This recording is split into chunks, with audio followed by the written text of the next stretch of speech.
everyone, welcome back to another exciting episode of Attacker Productions. Today I bank being joined once again by Jake, Nick, and like always, Fluff. What's going on, y'all? Howdy, howdy. What's up, beautiful people? And before we go any further, I just want to give a shout out to TCG Metals. They didn't have to do this, but they did send us something special. And Jake has the ability and opportunity to run this card as long as he wants. It is the Trunks Vegeta Metal Leader. It is a beautiful metal leader. Check them out if you haven't already. They make beautiful pieces of work over there, and I highly recommend them. Oh yeah, they created a monster. I don't know if I'm gonna ever stop playing this deck. But today's matchup is Jake versus one of our newer guys, Travis, and he is playing U7. So we got Nick with us today to kind of just touch base on the U7. Travis is one he used to play at the shop a very long time ago. Had to take a break, and he's back to the shop. Awesome mat, by the way. Yeah, killer playmat. He has not played since set 2. I think he went to Louisville TCG Con, but I think that's it since like set 2. Yeah. So, let's get into today's matchup. I know you're very familiar with this deck, Jake. Yes, U7 is a hard matchup, but a winnable matchup for Trunks Vegeta. And today, I think I'd like to focus. On some of the more like intricate things that go on in this match. Yeah, I don't know how much you need me for this, because Jake has extensively played against this matchup. He knows pretty much how U7 wants to run, but I'll see what I can do to provide insight. I know he's had a lot of experience, like with you especially, and it helped him out a lot at TCG Con. Oh yeah, both of my matches against U7 at TCG Con I ended up taking.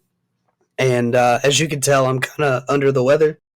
But I really owe those wins to Nick for willing to practice against me so much. So I'm going to do my best also to kind of keep a lot of conversation going for Jake's voice. Yeah, it's pretty rough. And Fluff, you have experience with the Trunks Vegeta leader as well, or that deck, so you kind of have input there as well on plays. I know. Yes, sir. And me and Jake talked about this afterwards. I think we talked about it actually late last night after the event. If you can see something has occurred that's really not ideal for a Trunks Vegeta leader. Rather, it hasn't occurred. Yeah, it has not. Yes, Jake did not see one in his opening hand, and he did mulligan. I think he said he mulliganed 5 for it. Yeah, the reason I didn't mulligan 6 is because this is best of 1 pre-sideboard, and with the U7 matchup, I board in a lot of black cards, so it's possible that I'd draw an unchargeable hand. So I need to keep 1 yellow card in my opening. Ooh, Oceanus right off the bat. Yeah, speaking of the sideboard. That's really rough for a Trunks Vegeta, as we mentioned, because the idea of the deck, for those who aren't familiar, leader swings, it plays if correctly Trunks or Vegeta, and then in return, that plays the counterpart. So initially, you want to see one of them turn 1, and the other will play them from the deck, and from that point on, you're good, because the leader will play them from your hand or drop area. Well, and it has the cascading effect that Jake isn't able to awaken on turn 2, so he's stuck on that front side, which means that he's going to be more likely to take damage. He's going to have to sacrifice additional cards out of his hand to not have to take damage. It's just a bad place to be in, especially seeing how wide Travis is going with his U7 deck. Like, he's going to put on a lot of pressure here. And Jake is most likely going to end up awakening from being at 4 life, which is too short of where Trunks likes to be. And speaking of Travis' board, I'm going to go real quick. He hasn't played in a while. Much like some of the other newer players. And I think I've seen Jake have to do it before as well, where you get so many cards on board, you kind of create a secondary row. We've already started to see that established with Travis. That Goku could go up to the top row. Just pointing out, we see it. It is a battle card, not a combo card, just floating in the air. Yeah, I'm not sure. I mean, the Oceanus is always a perfect counterplay for U7. I don't know if playing it early on was the right move, because technically, since he has the Piccolo Unison on, he could have just popped it And with U7 wants the cards in the drop area, and especially now that he's on his awakened side, you're just kind of helping him fuel the fire in the early game. Late game, it's perfect because that actually limits the amount of swings he has. But early game, it's more of a benefit than a detriment, I would think. I'm actually really struggling for plays, and I have a second copy in hand. So the goal is to play the second one late. I want to point out he does it there. Okay. Yeah, I reminded him. Okay. I think at one point I walked by and I saw him not using that auto, and I didn't want to say it because this is kind of an important match. You both at this point are 3-0, and I didn't want to tilt the board in any direction. And I was like, if he's not going to call it, I'm not going to tell him until after the match. That way, once he's established, I'm like, hey, just let you know for future reference, this auto is every single time they do this.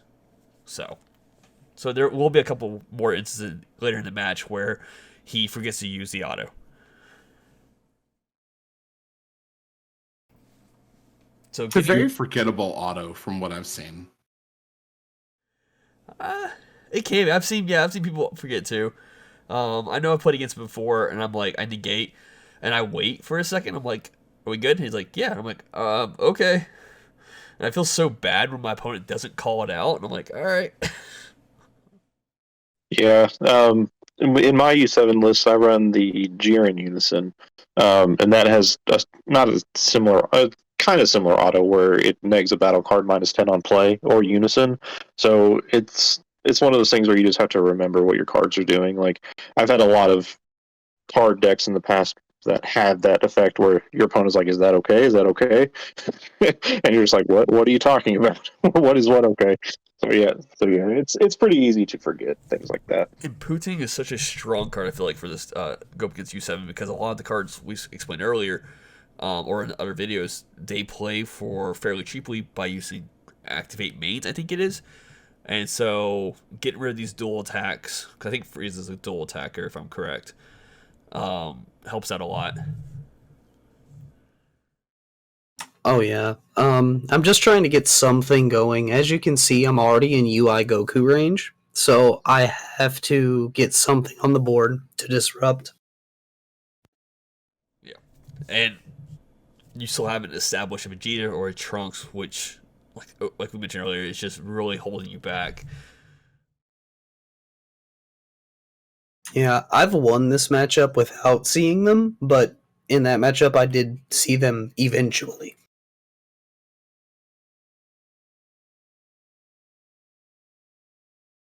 It's also slowing down the rate at which, by not seeing them, we talked about how it messes with your awaken, but it also prevents you from digging through and cycling through your deck.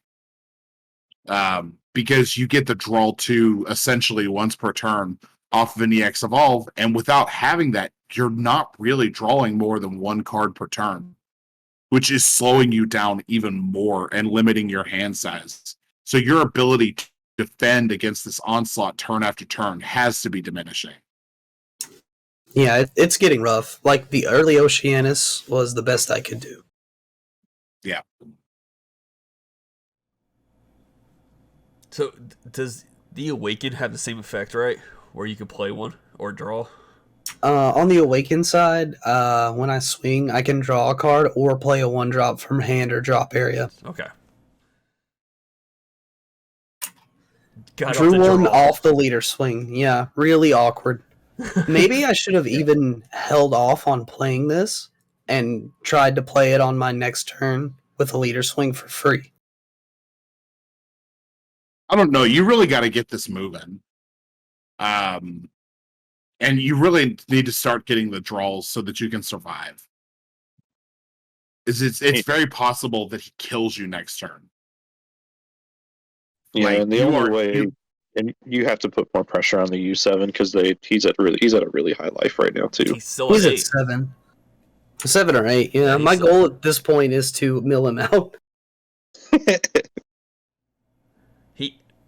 He was getting down there, I think, by the end. So I asked him to count at one point, and he was at 9 cards.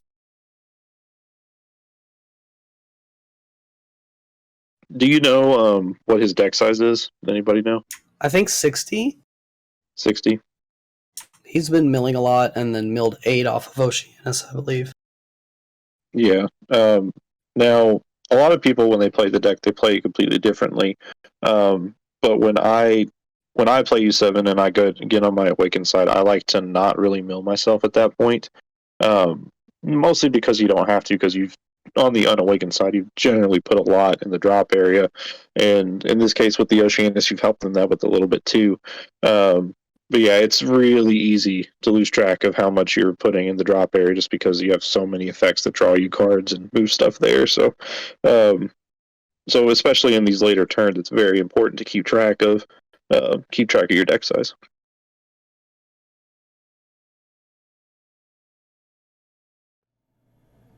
And this is actually a very, I feel like, potentially scary part because he just used the leader's ability to bring back the secret rare back to his hand. So he does have that there. Yes, he does. But he's going to have to play through a poutine, and he has to play through the Trunks tab. So he needs to get those abilities to both trigger before he goes about setting the secret rare out. Otherwise, the secret rare is not going to do anything for him. The secret rare might blow the field out, but... And it'll crit a life, too, so if he has the right stuff on board, like tapping 4 just to crit the life and decreasing your bleeder by 5 is still pretty decent if it's a kill turn. Yeah. And we talked about it after the turn, and I told him he should have done that. That was definitely the better play, even though it's going to get rested. I will say I'm going to next week talk to him because I feel like he comboed those 2 cards off but put them straight into the drop area instead of leaving it on the board like you're kind of supposed to until in a battle, and maybe help manage his battle area because that really confused me watching what just happened there. So just calling it out beforehand because I think that's also another example right there. Here, I actually remember this move. This is a mistake. I put a black Kamehameha on the bottom of my deck, which would have been another good defensive piece and drawn me another card. Do you remember how many cards were in your hand at this point? 9? 8 or 9? Maybe less.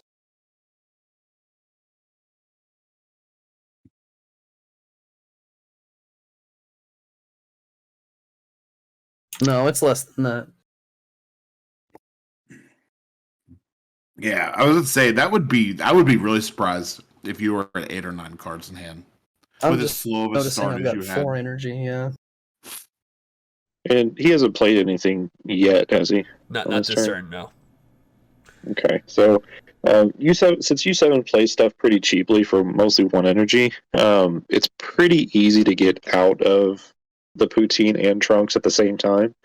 Like in this case, for instance, if he was to play, like say, another Android 17 or a Golden Frieza, that would trigger both autos, and then he could tap 4 to go into his boss monster safely. Because they're both, like, you have to, there's no option around it, if I'm correct. If they both trigger at the same time, yeah, they both have to go off. So I think it's he's in a situation where he's debating on what to do. It looks like he's going to go for it. I guess just to potentially clear a board or possibly have it for future reference. He ends up leaving it to try and get full value. Not smart. Yeah, not smart, especially when the Vegeta is going to be able to come in next turn, most likely. I think there is a possibility that he hasn't played a lot of Trunks Vegeta, and because Jake didn't have the normal turn 1 he normally does, he might not be aware that Vegeta could just straight up pop it. Yeah. Here I'm explaining to him why he should have blown it up. This game was pretty, even though it was finals, it was pretty casual. I was doing a lot of like reminding and teaching during the game. Is Vegeta one of the ones that's removed from...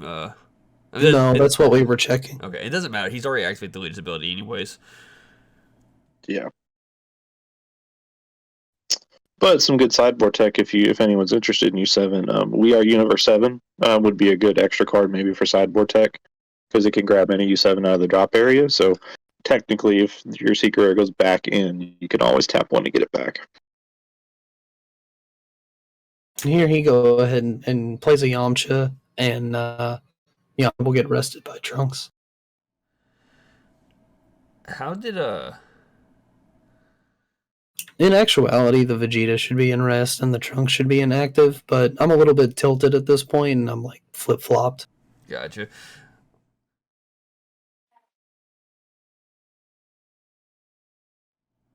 Oh, I just realized. Okay, that actually wasn't bad at all. After imaging and then straight into Merciless Barrage when you use the leader's ability to play the card. Right. Yeah. They both end up in rest mode anyway, so I don't think it's a huge deal. And there's no way I kill him this turn, so I'm just trying to remove battle cards. And he's playing very defensive here, keeping it protected. Poutine will rest.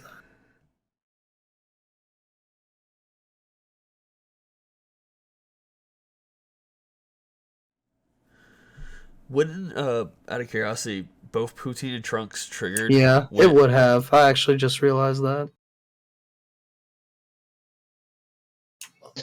Jake the helper, Jake the cheater. Yeah, that's how it goes. It ends up not being relevant. He had a negate, which you could just use, and then from that point on, it's kind of like keeps you locked out. Yep.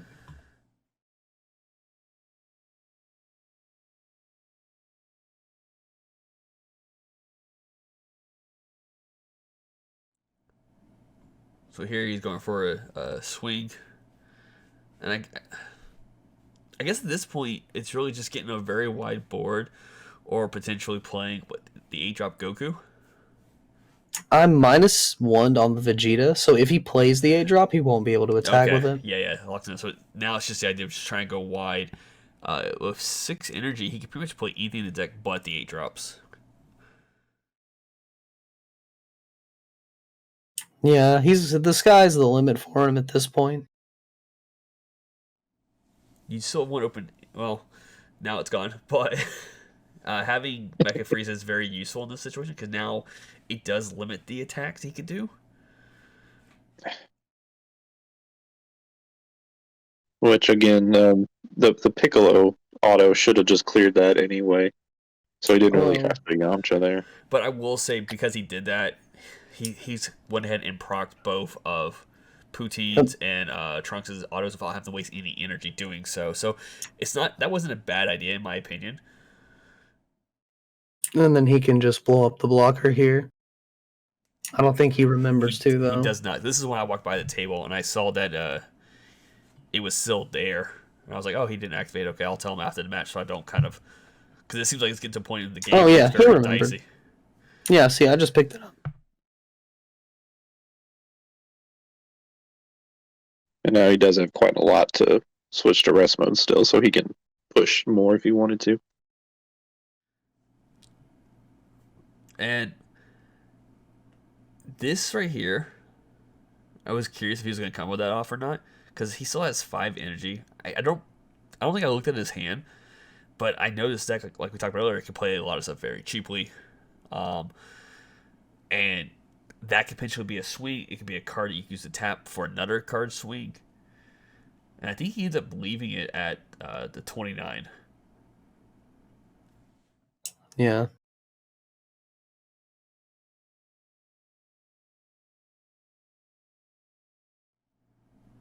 And so for here, I wasn't sure like what he was trying to push for because I didn't know at the time that Vegeta already came and gone. But when he popped this card down on the board, I was like, "That's interesting." That's a go. It looked like he rested a thing for Yamcha, but he has plenty of targets. Yeah, I believe he rested the Yamcha. Yeah, he rested Yamcha for the Frieza's secondary attack. Oh, the second attack. Okay, that's what I noticed. Okay. So My bad. he went back up to 25, and he put the 5k boost onto the Goku, and you took that damage. Yep, just hoping to see something. Yeah. And he goes swing here, and I think we had to like still have to tap a card. And he's like, "What? All my stuff's tapped." I'm like, energy work. And he combos up to, I think, yeah, he combos up to pretty high. And I think that's what gives him the game. Yep. Seeing the game in full action, like I said, when I walked over, I didn't know that's how the start was for you. And for Vegeta Trunks, that is very important. Like, seeing one of those, just get your energy off. That's like not seeing a unison in a deck that needs a unison on the board. So Yeah, after this game, I'm honestly going to be working on the ratios and overall deck list again, because this is the second game where it is clunked out like this. don't you play 4-4? You do a 3-4. 4-4. Yeah. So But there's definitely an argument to play, another Trunks target and another Vegeta target just to ensure, even if they're outside of archetype, for sure. 1-drops. I think I'm going to experiment with the Vegeta promo negate. Yeah, it's good. So with that being said, thank you all for tuning in. Hope you enjoyed today's matchup. Keep in mind, there's stuff on the screen down below while Fluff does the outro. Absolutely congratulations to Travis on winning that one. Despite, Jake not getting into his stuff, he played that one incredibly well and played it at a very consistent high life total. I think he ended the game on 7 life. 5. Which is, was it 5 Yeah. that he ended it on? Yeah, that's still really good. I mean, he has nothing to be ashamed of there. Fantastic outing. As always, read your cards, know your plays, let us make the mistakes so that you don't have to, and Fluff out.